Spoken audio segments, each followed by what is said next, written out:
Hello guys, নমস্কার বন্ধুরা, সবাইকে হ্যাপি নিউ ইয়ার। এটা ছিল আমাদের হ্যাপি নিউ ইয়ারের পার্টির মুহূর্তগুলো তোমাদের সাথে একটু শেয়ার করব, কিন্তু ভিডিওটা আপলোড দিতে আর কি দেরি হয়ে গেল। তো এখানে আমরা 31st নাইটে 12টা 1 মিনিটে সবাই বোম টোম ফুটাইছিল, তো আমরাও বোম টোম ফাটাইলাম। তারপর ছাদে আর কি ওরা সবাই আগুন জ্বালাচ্ছিল। তো আমি নিচে একটা কাজ করতেছিলাম, সেটা হলো রান্নার উপকরণগুলো রেডি করতেছিলাম। তো রান্না আজকে আমাদের তৈরি হবে মাংস দিয়ে খিচুড়ি, তেলাপিয়া মাছ ফ্রাই, আর হলো বারবিকিউ। তো ভিডিওটা তোমরা শেষ পর্যন্ত দেখবে। যদি তোমাদের ভিডিওটি ভালো লেগে থাকে তাহলে একটা লাইক করো এবং সাবস্ক্রাইব করবে, কারণ অনেক কষ্ট করে ভিডিওটা জোড়া লাগাতে হয়। আমার তো একটা গাদা আছে, তোমরা বুঝতেই পারো। তো আমি মাংসগুলো বারবিকিউর জন্য ম্যারিনেট করে নিচ্ছি। এটাই আমার ফার্স্ট বারবিকিউ তৈরি করা। আমি আর কখনো বারবিকিউর জন্য ম্যারিনেট করি নাই। তো মাংসগুলো প্রথমে আমি পানিতে কতক্ষণ ভিনেগার দিয়ে ভিজিয়ে রেখেছি, যাতে মাংসের গন্ধবাসগুলো চলে যায়। তারপর এখন আমি আস্তে আস্তে একটা একটা করে উপকরণ দিব।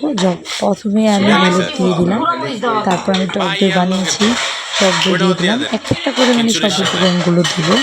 তো হাতের কাছে যেটাই সামনে পাচ্ছিলাম ওটাই দিচ্ছিলাম, কিন্তু সবগুলো উপকরণ দিতে হবে।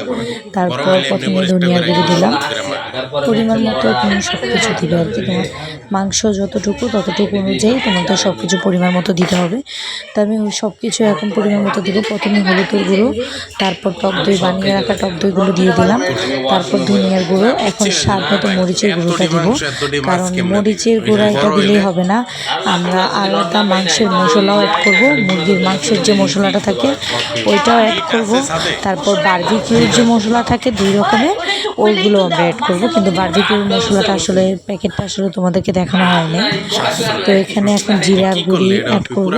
এগুলো সব কিছু অ্যাড করার পরে এখন আমি ভালো মতো চটকে মেখে নিচ্ছি, যাতে সবগুলো মশলাটা ভালো মতো ভিতরে ঢুকে।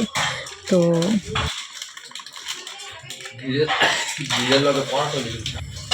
লইবা বলের ভিতরে লইছো বেশি দিয়ে না, ওইটা মাছের লেগাও রাখেন। 31st নাইটে কখন যেখান থেকে আমি ভিডিওটা দেখছি একটু কমেন্ট বক্সে জানিয়ে দেবে। তো এখন আমি আদা বাটা দিচ্ছি। আসলে আদা বাটাটা প্রথমে আমার দেওয়া হয়নি। আদা বাটা আর রসুন বাটাটা একসাথে, রসুন বাটা আর পেঁয়াজ বাটাটা আমি একসাথে ম্যারিনেট করে নিছি, ব্লেন্ড করে নিছি, যে ব্লেন্ডারে আলাদা আলাদা করে করা হয়নি। তো এখন প্রথমে আমি আদা বাটাটা দিয়ে দিলাম। তারপর এখন ওই যে বানিয়ে রাখা ব্লেন্ডারে আমার পেঁয়াজ বাটা আর হলো আদা রসুন বাটা একসাথে দিয়ে দেবো। পেঁয়াজ বাটাটা কিন্তু দিতে হবে, কি পেঁয়াজ বাটাটা দিলে তোমার আর কি গ্রেভি টাইপের হবে, একটু ঘন ঘন হবে। তো আমি এখন সব কিছু একসাথে আবার মেখে নেব, অল্প অল্প করে উপকরণটি দিলাম আর কি, কারণ সব কিছু। এখন যে বারবিকিউর মশলা প্যাকেট ছিল বারবিকিউর, ওইটা আমি অ্যাড করব।